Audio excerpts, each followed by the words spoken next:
And do you know where he was going that day? To the church. He was going to church. No, don't get me wrong. I mean, that place had been abandoned for almost a year. But he was looking for his brother. At the church? Yeah, there'd been reports of, pretty brutal firefight up there. He'd heard his brother might have been caught up in it. Sure, but... And I'm not quite clear on this. Was his brother still alive? Honestly, I don't know. I don't think he knew either. Seems like he was on his way to find out. So, his brother, he was in the army? Yes and no. It's complicated. You gotta remember it was pretty chaotic back then. Of course. Okay, let's back up a bit. Sure. What complicated the situation? Just the history of it all.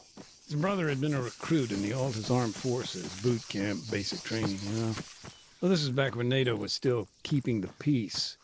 But after U.S. forces pulled out, apparently he deserted. Do you know why? No, I know they argued a lot about it. Was he upset that his brother had deserted? Oh, no, he was no fan of the government. I mean, by that time, very few people were. What, then?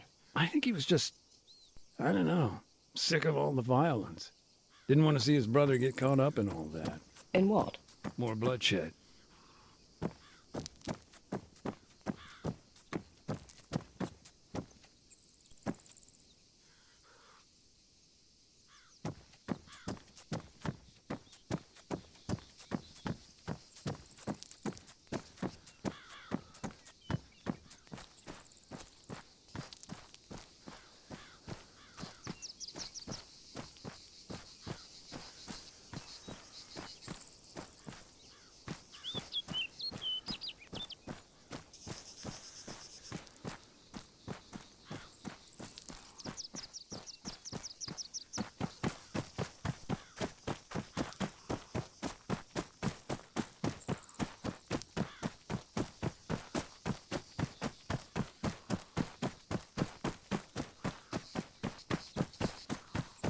You say bloodshed?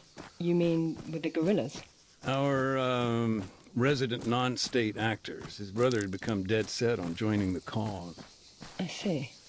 And that brings us to the church. The firefight? Yeah.